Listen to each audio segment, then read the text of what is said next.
Over the years, I've evangelized quite a few different things: technology stacks, stage plays, but my favorite thing to talk about is a damned good story.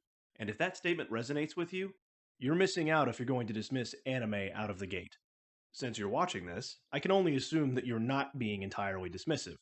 Maybe you're curious, or you watched it as a kid, and you want to see where the more grown up content lies. A friend or a loved one can't get enough of the stuff, and you're trying to find something to watch with them without committing to the literal 1,000 episodes of One Piece. Maybe that loved one is a kiddo, and you want to have more awareness of the content they're consuming. Whatever the reason, I'm glad you're here. While anime has been a hobby of mine for over 20 years, I want to be clear that I'm a straight, white, Midwestern American. You're goddamn right.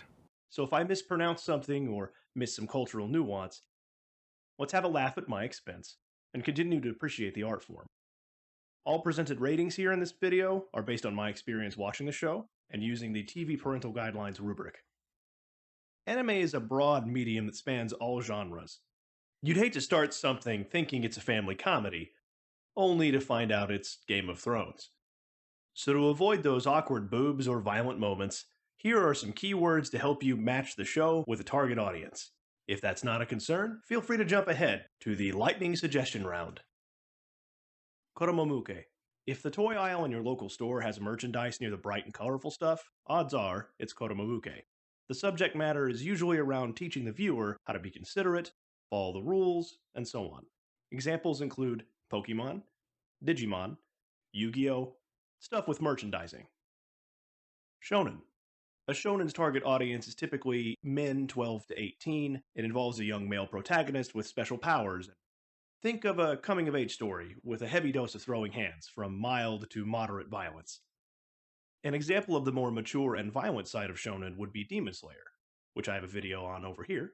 And if you want to know other past and present popular shonen, My Hero Academia, Naruto, Hunter x Hunter, and One Piece all fit the bill. Shoujo. Shoujo also targets a younger audience, but one that usually skews female.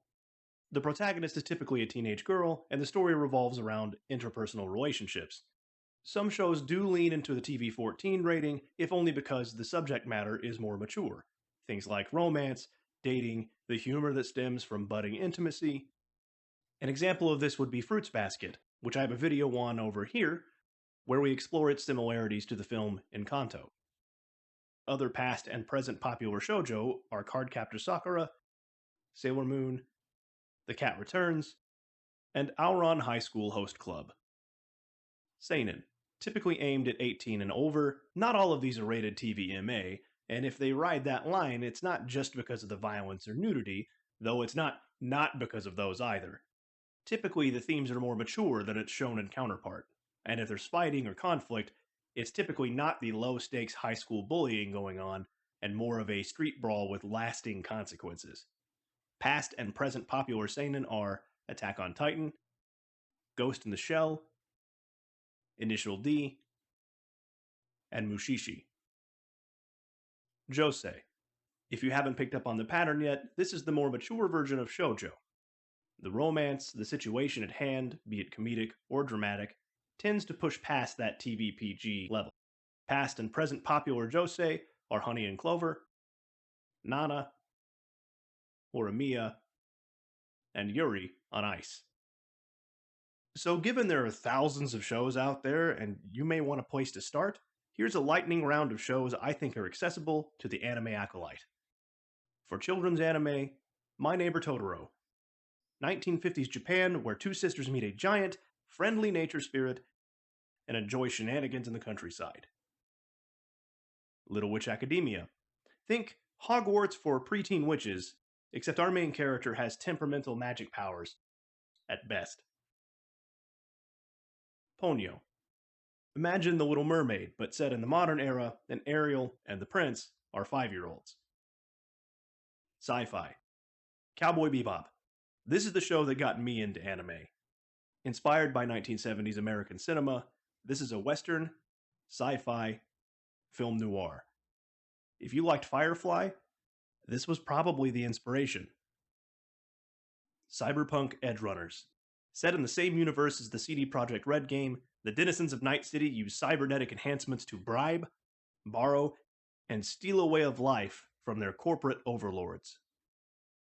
Last Exile, a steampunk story with multiple characters and backstories coming together.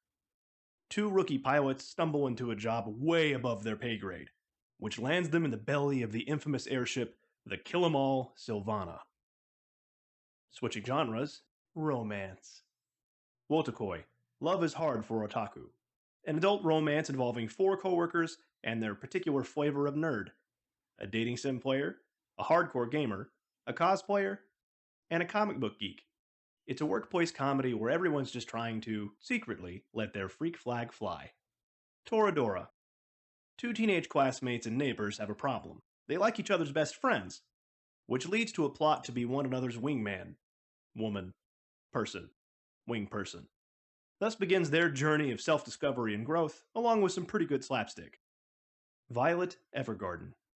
After a World War I-esque chapter comes to a close, Violet Evergarden, a former child soldier, is taken in by her former commanding officer's best friend.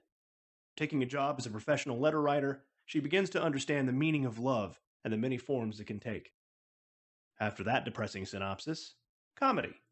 Kaguya-sama, Love is War. The president and vice president of student council won't swallow their pride and admit that they like each other. Instead, they plot to make the other admit their love first. If Oscar Wilde and Looney Tunes had a baby, it would be named this exact situation. Spy Family. Agent Twilight has been charged with monitoring a foreign despot through their children's mutual friendship. Except Twilight has no wife or children. After whipping together a family that consists of a spy, an assassin, and a telepath, this makeshift family starts to feel like a real one. One Punch Man. Imagine if Superman was a former businessman that became Superman. And now that he's effectively omnipotent, he's bored. But if you make him late to the discount sale at the grocery store, look out. For my fellow D&D nerds, fantasy. Berserk. A lone mercenary is conscripted into the Band of the Hawk. The series explores their attempts to climb the social ladder by participating in a Game of Thrones-sized war.